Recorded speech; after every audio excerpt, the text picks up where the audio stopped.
जिस दिन जंतर मंतर टाइगर जयराम महतो पहुंचे थे, समझिए पूरा झारखंड जंतर मंतर के उस आंदोलन के साथ खड़ा हो गया था।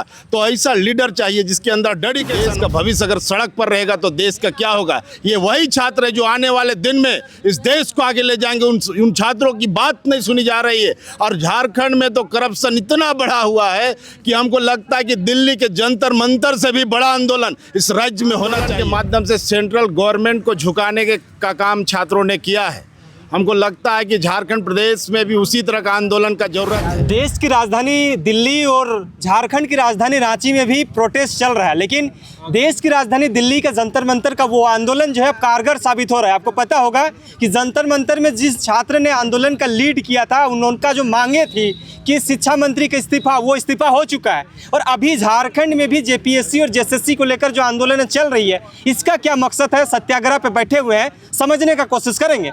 क्या लगता है कि लगातार आप लोग जो है जेएसएससी और जेपीएससी को लेकर आंदोलन कर रहे हैं, आंदोलन कितना ज़्यादा कारगर साबित होगा? अभी सत्याग्रह पे बैठ गए हैं। देश आज़ादी के पहले जो इस तरह से आंदोलन की जाती थी, अब आप लोग सत्याग्रह पे बैठ गए हैं। अभी देखिए देश का माहौल माने इतना खराब, यहाँ के जो तांत्रिक व्यवस्था में जिनको सत्ता पर हम लोगों ने बैठाया, माहौल को इतना ख़राब कर दिया कि दिल्ली से लेकर के बंगाल और बंगाल से लेकर के बिहार और झारखंड, उड़ीसा, सब जगह छात्र आज सड़कों पर हैं। आज देखिए कि दिल्ली में जिस तरह से आंदोलन हुआ और आंदोलन के माध्यम से सेंट्रल गवर्नमेंट को झुकाने का काम छात्रों ने किया है।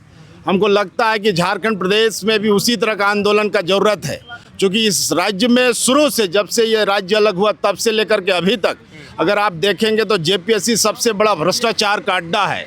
इस राज्य में सबसे बड़ा भ्रष्टाचार का अड्डा कोई ऑफिस है तो जेपीएससी है। शुरू से आंदोलन हुए, शुरू से लोगों ने बातों को उठाया, लेकिन जितनी मुखरता के साथ उठानी चाहिए थी लोग नहीं उठा पाए। आज हम लोग यहाँ पर सत्याग्रह आंदोलन में अनिश्चितकालीन बापू वाटिका में बैठे हुए हैं, अहिंसा के पुजारी। यहाँ पर हम लोग उसी स्थल पर बैठे हुए और ये डिमांड करते हैं कि जिस तरह दिल्ली में छात्रों ने आज आंदोलन करके रिजल्ट पाया है, आज झारखंड में भी ये पूरा भ्रष्टाचारी सरकार और जेपीएससी खास करके और जेएसएससी, ये यहाँ पर भ्रष्टाचार का आलम है। इसके खिलाफ हम लोगों ने आंदोलन छेड़ा है और जब तक रिजल्ट नहीं मिलेगा हम लोग इसी तरह बदस्तूर सरकार से डिमांड करते रहेंगे। लेकिन सत्याग्रह उस वक्त किया जाता था, अभी सत्याग्रह का जरूरत क्यों पड़ रहा है आप लोगों को? देखिए उस समय अंग्रेज शासन व्यवस्था था और उससे भी निरीह निरंकुश व्यवस्था इस लोकतंत्र में जिनको सत्ता में हमने बैठाया। आंदोलन लोग करते हैं, लेकिन आंदोलन को संज्ञान लेने में इतना लेट ये लोग करते हैं क्योंकि सब कोई भ्रष्ट है। और आज छात्रों का भविष्य पूरा अंधकारमय है। आज छात्र सड़क पर है, छात्र पेड़ के नीचे है, छात्र कहीं पर बैठा हुआ है, छात्र रात को कहीं सोया हुआ है। छात्र कौन है? नौजवान है। ये देश का भविष्य है और देश का भविष्य आज सड़क पर है। आप समझिए कि देश का भविष्य अगर सड़क पर रहेगा तो देश का क्या होगा। ये वही छात्र है जो आने वाले दिन में इस देश को आगे ले जाएंगे। उन छात्रों की बात नहीं सुनी जा रही है। और झारखंड में तो करप्शन इतना बढ़ा हुआ है कि हमको लगता है कि दिल्ली के जंतर मंतर से भी बड़ा आंदोलन इस राज्य में होना चाहिए। और आज हम लोगों ने शुरुआत किया है और जरूर सरकार को झुकाने का काम करेंगे। सेंट्रल में जो आंदोलन चल रहा था वो शिक्षा मंत्री के इस्तीफा को लेकर चल रहा था। अभी जो सत्याग्रह में बैठे हैं, किसका इस्तीफा चाहते हैं? हम लोग सबसे पहले चाहते हैं कि जेपीएससी का पूरा रिफॉर्म हो।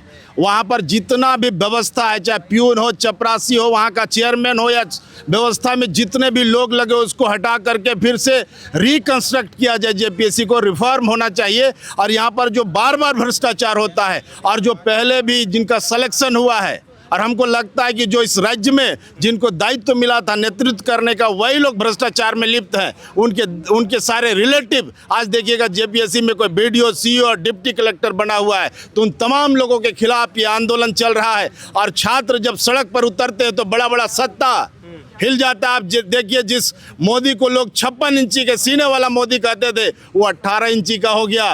खुद मोबाइल में आके मोदी जी बोल रहे हैं। अपनी बातों को रखने के लिए लोगों ने मजबूर किया है। और लोकतंत्र में जब सड़क पर छात्र उतरता है तो बड़े बड़े सत्ता अपने कुर्सी उनका डगमगाने लगता है। और झारखंड में यही होगा। आज छात्र का समर्थन करने आए हैं, लेकिन आप जिस पार्टी से ताल्लुकात रखते हैं वो जेल के एक लौते एक ऐसे विधायक हैं जो डुमरी से सीधे जंतर मंतर की उस आंदोलन को सपोर्ट करने गए थे, उसको लेकर क्या ख्याल है?